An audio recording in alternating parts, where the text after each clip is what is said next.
47.000 millones de dólares en inversión pública hasta el 2017. Nueva ley de minería mejorará la explotación minera en el país, dicen asambleístas. 4.500 estudiantes concluyen plan de estudios de universidades cerradas. La policía retoma el control de seguridad de la Asamblea Nacional. La inmediatez y la veracidad se juntan. Si usted quiere estar al tanto del quehacer noticioso,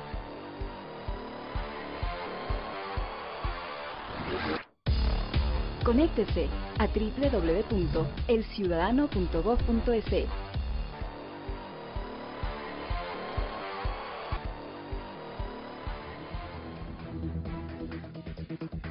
Saludos cordiales a las amigas y amigos que siguen el informativo El Ciudadano al Día, donde conocerán cómo avanza la patria. Un total de 47.000 millones de dólares en inversión pública hasta el 2017. Esta cifra contempla el Plan del Buen Vivir que fue presentado al presidente Rafael Correa. Ahora se espera pequeños ajustes solicitados por el primer mandatario para que se ponga en vigencia. El Plan del Buen Vivir es una hoja de ruta del gobierno para el periodo 2013-2017. En la construcción de este proyecto también participó la ciudadanía, que entregó sus observaciones a la Secretaría Nacional de Planificación y Desarrollo SEMPLADES. Es un plan que además está siendo emulado en América Latina. La planificación del Ecuador está siendo reconocida a un espacio internacional. Este nuevo proyecto, según el secretario de Planificación, Fander Falconi, busca potenciar el trabajo exitoso de la revolución ciudadana en aspectos como la distribución de la riqueza, disminuir la pobreza, erradicar la desnutrición infantil, potenciar los servicios de salud y apuntar a la excelencia en el sistema educativo. El plan tiene una inversión programada. Esta inversión suma cerca de 47.000 millones de dólares, que es lo que asciende básicamente el plan anual de inversiones de los próximos 4 años. El plan es perfectamente realizable, es viable en términos macroeconómicos, implica evidentemente impactos positivos en términos redistributivos, que es el cumplimiento de las metas. El nuevo Plan del Buen Vivir enfocará su trabajo en el territorio, es decir, con una visión descentralizada y ciudadana, criterio con el que comparten los propios ciudadanos. Me parece bien que continúe haciendo obras que realmente necesitamos los ecuatorianos, pero lo importante sería también que se invierta todo este dinero en seguridad. Siempre que sea inversión a nivel nacional sería bueno. Que sí está bien, que ningún presidente no ha hecho como él. Especialmente yo le saludo mucho al presidente y que siga adelante. Este plan se concentrará en el cambio de la matriz productiva, por lo cual se apoyará a grandes, medianos y pequeños productores. Según Fander Falconi, es un proyecto que no solo une el área pública, sino también que procura impulsar la producción privada. Asambleístas comprometidos con el futuro del país insisten en la necesidad de tener una nueva ley minera para explotar técnicamente los recursos minerales y de esta manera obtener mejores réditos para el Estado. Una vez que la nueva ley de minería ha pasado un primer debate en la Asamblea Nacional, los legisladores se aprestan a continuar con el mismo en los próximos días. Sin embargo, resaltan los aportes positivos que una minería responsable tendría para el país. Insistamos claramente en lo central, que es facilitar y potenciar la inversión minera en el país, con todo eso que significa en términos de generación de riqueza, en el bienestar y desarrollo de las comunidades. Minería responsable, minería con todas las salvaguardias del caso, sociales, ambientales, hídricas, pero al mismo tiempo permitiendo el desarrollo del país. Ahora que desde el gobierno se habla de la implementación de una nueva matriz productiva, los recursos que genera la explotación minera servirán en parte para apuntalar esta iniciativa que busca dar valor agregado a la producción nacional. Uno de los pasos importantes para cambiar la matriz productiva del Ecuador, no sustentar nuestra economía única y exclusivamente en la matriz primaria, que se sustenta en la explotación y en la exportación de petróleo. Vamos a temas importantes como la minería y sus derivados, vamos a la petroquímica, la metalmecánica, la siderúrgica. Con el nuevo cuerpo legal, la actividad minera a gran escala, así como la minería artesanal, deberán cumplir con reglas claras para su trabajo, pendientes varias de estas, a evitar un gran impacto ambiental en la explotación de los recursos mineros. Este proyecto de reforma tiene como sujetos prioritarios a los mineros artesanales porque asegura su tecnificación, asegura su regulación, asegura su posibilidad de crecimiento hacia una mediana minería, dejando la minería de subsistencia. No hay que olvidar que toda actividad humana tiene un impacto ambiental. ¿Qué es lo que hacemos? Regular el impacto ambiental, mitigar el impacto ambiental, controlar, conocer el impacto ambiental que se va a ocasionar y sobre eso tomar decisiones. Para la mayoría legislativa conformada por Alianza País, la nueva ley de minería que será aprobada buscará el desarrollo del país, a la vez que permitirá que cualquier impacto ambiental que se pueda generar por esta actividad pueda ser mitigada de acuerdo a los estándares internacionales que a nivel mundial existen para esta actividad. El plan de contingencia para ayudar a los estudiantes de las universidades cerradas se cumple exitosamente. Una muestra es la graduación de 4.500 alumnos que concluyeron con su plan de estudios y en los próximos meses lo harán otros miles de estudiantes. El cierre de 14 universidades fue un paso necesario que dio el país para cumplir con una educación de excelencia. Cada uno de nosotros ha terminado algo que empezó y que nos costó mucho esfuerzo. Un gran reto en la vida es terminar lo que uno empieza. Eso tiene ya un gran mérito. Finalmente, solo me queda felicitarnos a nosotros mismos por haber llegado a la meta. Lo conseguimos y hoy nos graduamos. Es un respaldo para mí, para conseguir mi trabajo, seguir mi carrera profesional. Es un gran respaldo estar avalado este título por el Consejo de Educación Superior. El presidente Rafael Correa informó que la Secretaría Nacional del Migrante, CENAMI, se convertirá en el viceministerio de Movilidad Humana del Ministerio de Relaciones Exteriores. De esta manera se busca descentralizar y desconcentrar los trámites, porque la sede de esta entidad estará en Azogues, capital de Cañar, región golpeada por esa tragedia nacional que se llamó migración. El nuevo edificio de la Secretaría de Movilidad Humana, que está casi listo, tiene una inversión de $4.600.000. Ya se va a acabar el edificio, me parece que en el mes de junio va a ser el edificio más moderno de Azogues, de los más modernos del Austro, un edificio bellísimo con 3 pisos subterráneos, 3 pisos sobre la superficie, cerca de 20.000 metros cuadrados de construcción, un edificio inteligente. El presidente del Consejo de la Judicatura, Gustavo Yal, y el titular de la CONAIE, Humberto Cholango, se reunieron por primera vez para analizar temas relacionados con la justicia indígena. El Pleno del Consejo de la Judicatura se reunió esta mañana con una delegación del sector indígena para iniciar un debate sobre la aplicación de su justicia en las comunidades y su relación con el aparato jurídico ecuatoriano. Al final de la misma, los representantes aseguraron que la cita fue positiva y que da inicio a un proceso de discusión y diálogo que enriquecerá este tema de interés nacional. Hay un aspecto en que tenemos visiones distintas y que el diálogo igualmente ha sido respetuoso y proactivo, aunque tengamos visiones distintas. La necesidad de establecer claramente qué es un conflicto interno de una comunidad y qué no lo es. Estamos de acuerdo en que hay temas de definición sobre el tema de conflicto interno. En eso todavía no llegamos a ponernos de acuerdo, pero partimos de que la justicia indígena no es inferior a ninguna otra justicia. También coincidieron en la necesidad de enfocar este tema desde la perspectiva de la interculturalidad. Todos somos ecuatorianos bajo ese parámetro. Nos hemos reunido y hemos conversado y no se trata de establecer ni siquiera parámetros de evaluación, insisto, que una justicia es mejor que la otra. Para el Ciudadano al Día, Santiago Duque. Más buenas noticias. Gracias a 11 proyectos hidroeléctricos impulsados por el gobierno nacional, de los cuales 3 están concluidos y 8 en marcha, para el 2016 el 93% de nuestra energía será hidroeléctrica.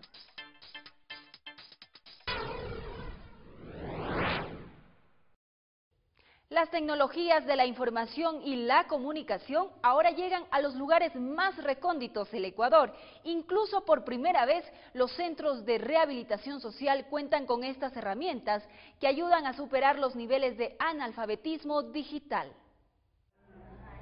Gente de escasos recursos económicos o privadas de libertad son parte fundamental de las políticas públicas incluyentes y solidarias que han sido capacitadas y sensibilizadas en el uso de las tecnologías de la información y la comunicación. Hasta el momento se han creado 473 infocentros en territorio ecuatoriano. Los infocentros comunitarios son una herramienta muy útil para la comunidad, para la lucha nuestra contra la desigualdad social, contra la brecha digital, contra el analfabetismo digital. Diversos programas desarrollados por el Ministerio de Telecomunicaciones han transformado la vida de un gran número de personas. Actualmente, 55 de cada 100 personas tienen acceso a Internet. Infocentros y aulas móviles son obras que resaltan dentro del gobierno nacional. Nuestro plan de implementación de infocentros es algo paulatino y tenemos un plan de instalar otros 383 infocentros en los próximos 3 años. Los facilitadores marcan la diferencia del modelo ecuatoriano entre los infocentros a nivel mundial. Pero la labor que hacen, eso es lo que hace la diferencia en el modelo nuestro de infocentros con todo lo que encontramos en el resto del mundo. Ellos son los que se encargan de hacer la capacitación digital. Los más excluidos y relegados son capacitados y colocados en la lista de prioridades del gobierno nacional. A su nombre, el Ministerio de Telecomunicaciones sigue fomentando el acceso a las tecnologías de la información y la comunicación a lo largo y ancho de nuestro país. Gabriela Novoa, El Ciudadano al Día.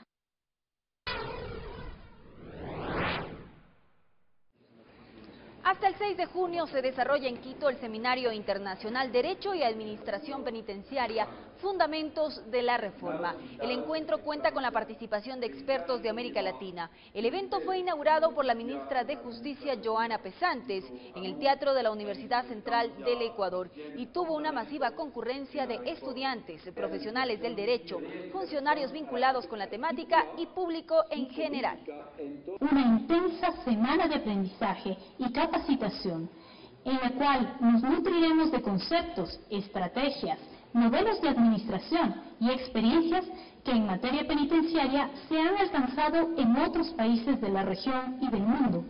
Las mismas que serán expuestas por doctrinarios y especialistas nacionales e internacionales con amplia experiencia y trayectoria en los diferentes temas que se abordarán. La Policía Nacional retomó el control de la seguridad de la Asamblea Nacional en reemplazo de las Fuerzas Armadas, institución que mantuvo esta misión después de los hechos del 30 de septiembre de 2010.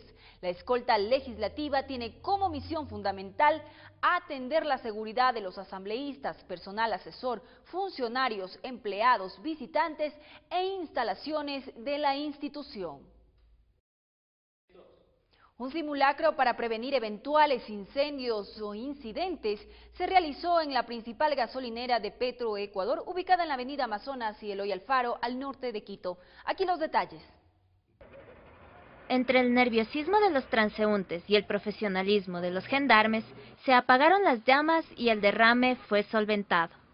En una de las gasolineras más grandes de la capital, la Policía Nacional, la Cruz Roja y bomberos realizaron un simulacro de incendio exitoso. La acción conjunta de estas brigadas puso en marcha a más de 100 personas, quienes, en menos de 4 minutos, pudieron controlar el fuego y detectar la fuga. Solo en Petroecuador se movilizaron más de 30 trabajadores. Tenemos la capacidad de reaccionar en poco tiempo y asegurar tanto a la gente nuestra como a todo el vecindario y a la instalación, indudablemente, que es un activo grande del país. Por otro lado, los paramédicos de Cruz Roja lograron atender a uno de los supuestos heridos que resultó del simulacro. El Grupo de Intervención y Rescate, GIR, resultó ser uno de los protagonistas para prevenir la catástrofe. La Policía Nacional se encuentra capacitada para realizar un puesto de mando unificado en el lugar mismo de los hechos. Como pueden observar, tenemos cámaras en las cuales tenemos en tiempo real la situación que está pasando para controlar el evento en sí mismo. Con los equipos necesarios, cada una de las entidades pudo realizar un buen tiempo, superando niveles anteriores. Evelyn Rodríguez, El Ciudadano al Día. Más buenas noticias. El proyecto hidroeléctrico Coca-Codo Sinclair generará 1.500 megavatios de energía y es considerado como un plan ecológicamente limpio que no afectará al medio ambiente.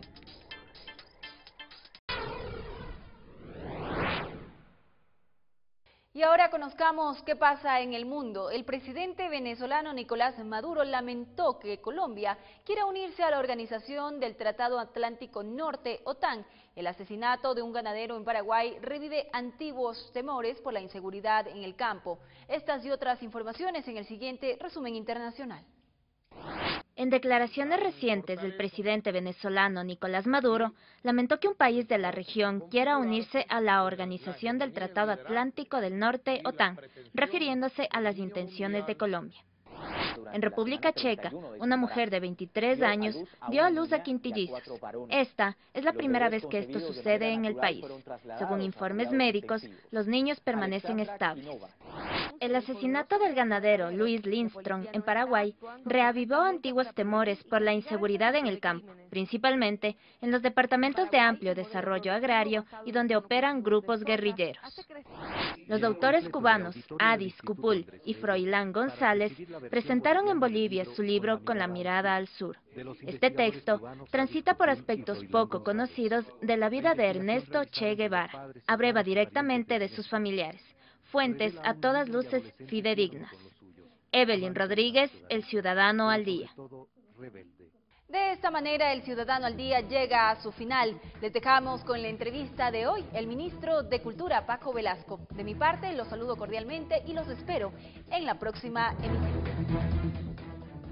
¿Qué tal, amigos y amigas? ¿Cómo están? Ya estamos de vuelta junto a ustedes. Esta vez nos encontramos en el Ministerio de Cultura con el flamante ministro Paco Velasco. El pasado 8 de mayo, el presidente de la República, Rafael Correa, posesionó a su nuevo gabinete. Bueno, entonces, ministro Paco Velasco, quisiéramos conocer cuáles son los retos que se aproximan dentro de esta cartera de Estado cuando sabemos que todo el proceso revolucionario debe estar atravesado por la cultura. Hay algunos retos importantes. Creo que un reto importante es el de fortalecer capacidades y nosotros creemos que en esa dirección de fortalecer capacidades, un proyecto emblemático es el de la Universidad de las Artes, que estamos, digamos, que ha tenido un proceso ya y que esperamos que, digamos, se acelere de mayor modo. Vamos a comenzar con la carrera de cine y audiovisuales y la carrera de artes literarias. Y inmediatamente, digamos, la idea nuestra es acelerar, que no haya tanto tiempo como el que estaba planificado, para que empiecen las demás carreras, o sea, las artes sonoras y musicales, las artes visuales, las artes aplicadas, el diseño y las artes escénicas.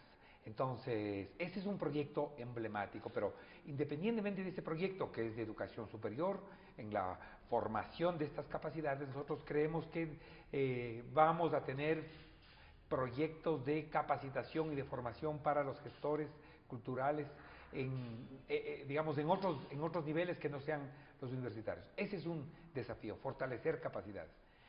Otro desafío es ampliar oportunidades, es decir, que el conjunto de la sociedad acceda a los bienes culturales, a los bienes del patrimonio material e inmaterial, de mejor modo, que ejerza sus derechos culturales, digamos, a través del acceso a los productos artísticos, de las artes elitarias, llamémoslo así, si es que vale un término, digamos, la pintura, la danza, el teatro, y las artes populares, que son las de ilustre prosapia, rancio abolengo en nuestro país, la orfebrería, la ebanistería, el trabajo del cuero, en fin, etcétera.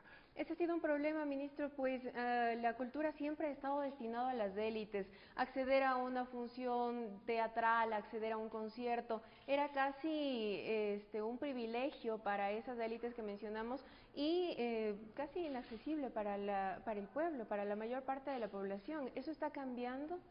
Digamos, ese es uno de los desafíos.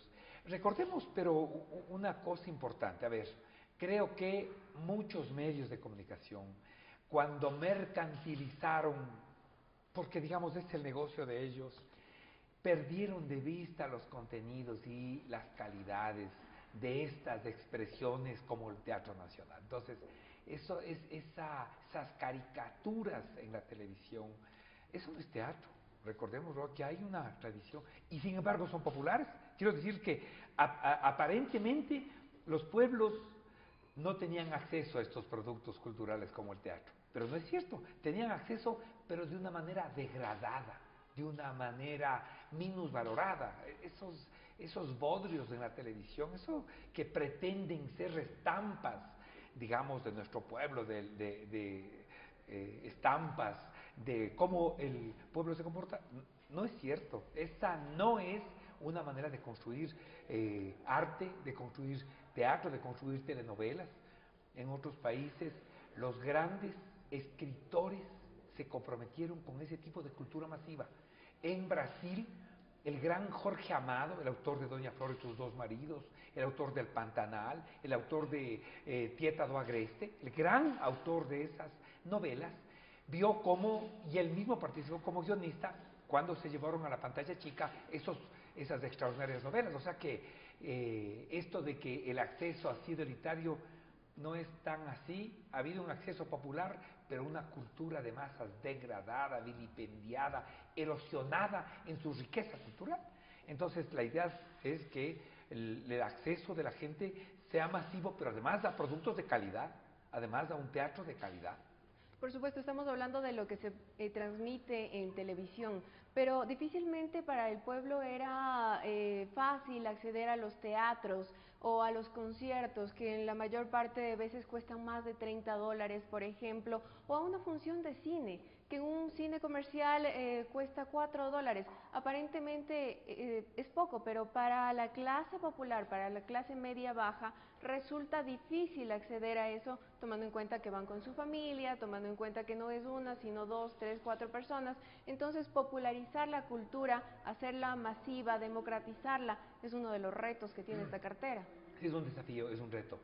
Digamos, no necesariamente el abaratamiento significa, repito, el acceso masivo. No necesariamente, digamos, como usted mismo lo acaba de decir, se vendieron el año anterior, solo el año anterior, para saber, se vendieron 14 millones de entradas al cine. Es decir, el año anterior, si es que podemos decir que cada uno de los habitantes de ese país por lo menos fue una vez al año al cine.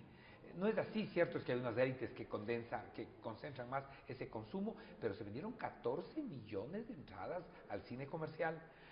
De todas maneras, nosotros creemos que productos emblemáticos en los cuales se difunde, se va a los barrios, a los pueblos, con pantallas de cine para mostrar la producción nacional, va a formar parte también es uno de los desafíos también, porque nosotros hemos estimulado a los realizadores jóvenes cinematográficos. Sabemos que reciencito acaba de ganar, ayer o anteayer, la María Fernanda Restrepo con su documental Con mi corazón en Yambo, acaba de ganar un premio importante en Barcelona, que es el premio del público, que es un premio extraordinario porque es la gente finalmente la que le premia, perdón la redundancia, pero el estímulo en la producción independiente y que no sea tan ambulosa en el costo es también otra política para este desafío que le hemos llamado el ampliar oportunidades. Y un tercer desafío, si me permite, es el de articular los esfuerzos de distintas instituciones del quehacer cultural, o sea, la Casa de la Cultura, la Dirección Provincial de Cultura, la Dirección Cultural que era antes el Banco Central y las direcciones del municipio y de la prefectura, que funcionaban 5, a veces en una sola ciudad, separadas funcionan, cada uno haciendo lo mismo, pero por su lado, o sea, despilfarrando recursos, duplicando innecesariamente iniciativas. Ese es también otro desafío. Precisamente el presidente de la República designó una comisión especial para que presente un nuevo diseño de gestión cultural que, según el mandatario, deberá articular a todos estos actores culturales que usted menciona. En eso estamos trabajando ya, hemos tenido 3 reuniones, los equipos técnicos se reunieron la semana pasada, esta semana también se reunirán para ir perfeccionando un modelo de gestión que permita articular todos estos esfuerzos, a que no marchen por vía separada, a que tampoco concentren inequitativamente los recursos en poca ciudad. En Quito, la Casa de la Cultura, por ejemplo, cierto, no tiene la culpa esta gestión porque es un acumulado histórico, pero tiene, en media hectárea, tiene 7.500 butacas. Eso es demasiado. Y hay en cambio ciudades que no tienen un teatro. Estamos haciendo esfuerzos, acaba el gobierno acabamos de suscribir un convenio para hacer el teatro en Loja, esos son $8 millones, un teatro en Esmeraldas, eso es $1 millón, y la idea es que todas las ciudades, no solo Quito, no solo Guayaquil, tengan condensada este tipo de escenarios, sino todo el país. Ministro, usted hace instantes hablaba de la experiencia que se vivió en Brasil en cuanto a la producción de televisión y sobre todo de telenovelas. En cuanto a cultura, ¿Ecuador se va a nutrir de experiencias de afuera, de otros países? Desde luego, digamos, y ese sería un cuarto desafío, el provocarnos nosotros las industrias culturales. Si vamos a tener en la ley de comunicación el 1 a 1, o sea, por cada producto importado, uno nacional, aquí en la elaboración de este producto nacional, creo que todos estamos desafiados a hacer una televisión de mejor calidad. Yo, digamos, apelaría ahí a la propia televisión privada, a que elevemos, a la televisión pública, desde luego, a que elevemos el nivel, que podamos nosotros llevar adelante una industria cultural en torno al producto, al mercado audiovisual. Recordemos que nosotros tenemos la posibilidad de construir desde la preproducción, desde la perspectiva de qué obra literaria se puede adaptar o qué guión se puede adaptar. Digamos, hay un desafío para productores, realizadores, vestuaristas, diseñadores, ilustradores, solo desde la perspectiva, digo, del mercado audiovisual. No hablemos de la del libro, por ejemplo. Pero efectivamente nosotros estamos con una perspectiva absolutamente, digamos, metropolitana, es decir, abierta al mundo, abierta a las experiencias que se han hecho en otros lados. Yo estoy pensando en ese extraordinario programa de la televisión chilena, de Antonio, de ese escritor que se llama Antonio Skármeta, que se llama El Show de los Libros, por ejemplo. Es decir, siempre la posibilidad de enriquecer, de mejorar el programa, de los programas audiovisuales de televisión, sin que sean aburridos. A eso me refiero, sino que tenga una dinámica acorde con la dinámica de la televisión, que es una dinámica, digamos, rápida, veloz, rauda, sin perder tampoco profundidad ni contenido, sin hacer un show light puro espectáculo, sino que tenga, digamos, un contacto con el mundo de la cultura. Y acorde a la idiosincrasia de los ecuatorianos también, que no hay que confundir, como usted bien mencionaba, hay algunos programas de televisión que terminan caricaturizando al ecuatoriano, lejos de exaltar sus valores, de elevar su autoestima, etcétera. Gabriela Rivadeneira, presidenta de la Asamblea Nacional, decía una frase dentro de su discurso precisamente de posesión del primer mandatario Rafael Correa, que cabe destacar: los procesos de desarrollo, cuando no van acompañados de procesos culturales, pueden convertirse en procesos depredadores de la soberanía y del patrimonio. ¿Cuál es su lectura de esta frase tan contundente, ministro? Digamos, los productos culturales pueden convertirse también en depredadores de nuestra soberanía. Digamos, para los gringos, para Estados Unidos, Hollywood es una industria estratégica. O sea, digamos, el acompañamiento de su gran modelo americano, ¿no es cierto?, de American Wildlife, un estilo de vida americano, ¿no es cierto?, es el que está presente en películas. Yo estoy pensando en...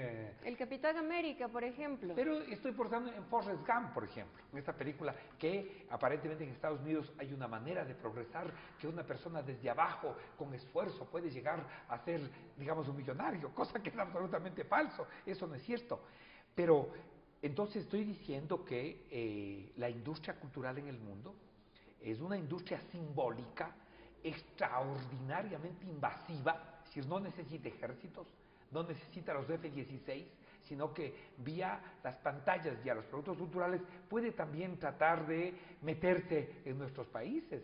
De manera que estoy pensando que la propia cultura tiene un desafío importante en la decolonización, en romper, digamos, esto que el Frantz Fanon, en su célebre libro Los Condenados de la Tierra, y el prólogo que hace Jean-Paul Sartre, habla desde el lenguaje de los pueblos, es ya una muestra simbólica de la disputa que tiene que dar en ese campo del lenguaje con el poder. Entonces, desde luego, nosotros decimos que nosotros queremos... No es una soberanía aislada, tonta, que se encierra en sí mismo, que se enconcha, que dice, solo el ecuatoriano es bueno. No. Decimos que toda la cinematografía mundial, aún la hollywoodense, es extraordinaria. Si es que tiene un público, si tiene unos ciudadanos que de manera crítica pueden mirar a uno y a otro cine y pueden diferenciar el cine exclusivamente comercial de aquel que ha sido, digamos, construido con fines estéticos y con bajo presupuesto. Y mencionaba al Capitán América, ministro, solamente como para ejemplificar lo que pasa en la industria cinematográfica, justamente hollywoodense, como usted lo explica. El Capitán América enfocado en los Estados Unidos, como si lo de abajo, lo centroamericano, lo suramericano desapareciera completamente. ¿Se va a potenciar entonces la industria cinematográfica nacional? Desde luego. Desde el punto de vista latinoamericano. Desde el punto de vista de la construcción universal. Yo no me circunscribo ni reduzco la cultura a lo solo latinoamericano. Recordemos el gran poema del Pablo Neruda, cuando dice, dice, los españoles, y esto que nos trajeron, dice, nos trajeron en sus yelmos, en sus barbas, en los cascos, traían una sed y una codicia por el oro, y se llevaron todo. Pero dice el Pablo Neruda, extraordinariamente dice, y nos dejaron todo, nos dejaron las palabras. Nosotros hablamos castellano, hablamos del idioma español, y no es que eso ha significado, por lo tanto, que nuestra cultura sea solo latinoamericana. Es una cultura que se nutre de las culturas del mundo, de la cultura.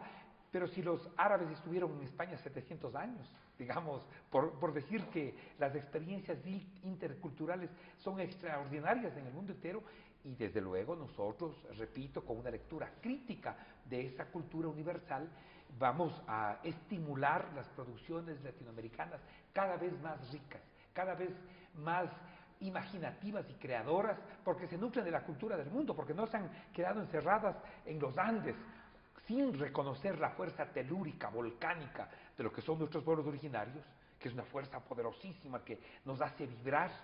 Sin desconocer eso, estamos abiertos, y nuestros pueblos originarios, nuestros pueblos latinoamericanos han dado muestra de cuán receptivos estamos al mundo entero. Ministro, hemos visto esta edificación transformada. Afuera, cuando llegábamos, había una representación musical del folclore ecuatoriano, latinoamericano, y cuando ingresamos, cientos de estudiantes secundarios.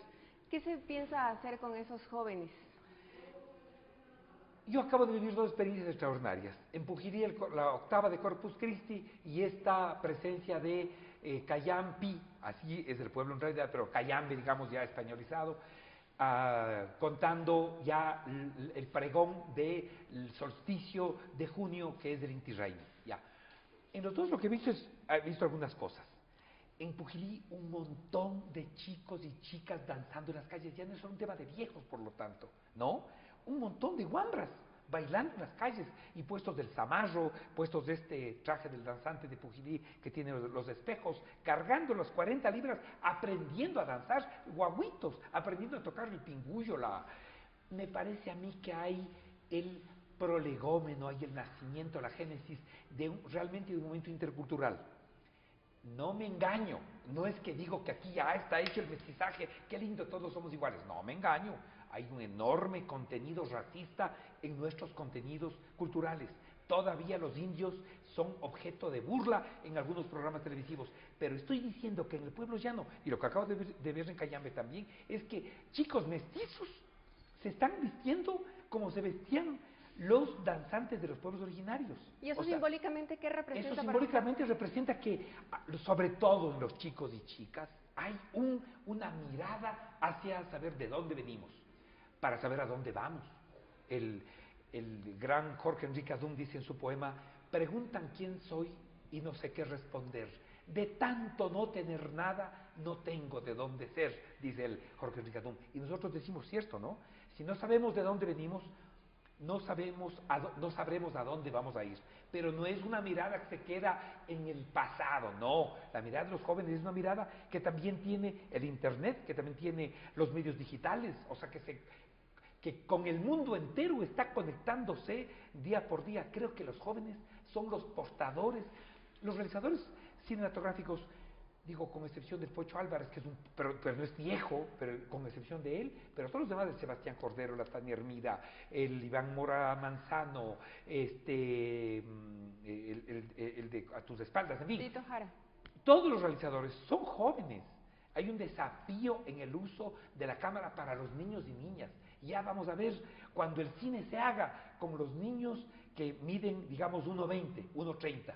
¿Cómo es la mirada desde abajo?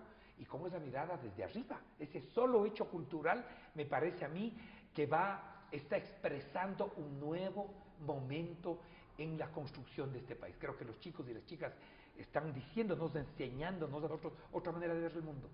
Ministro, muchísimas gracias por esta entrevista y quiero terminar nuevamente con esta frase de la presidenta de la Asamblea Nacional, Gabriela Rivadeneira, que nos va a hacer pensar a todos los ecuatorianos que estamos viviendo en un momento realmente trascendental para la historia del país y que la cultura, por supuesto, forma parte de ese eje transversal del que todos debemos apoderarnos. Los procesos de desarrollo, cuando no van acompañados de procesos culturales, pueden convertirse en procesos depredadores de la soberanía y del patrimonio.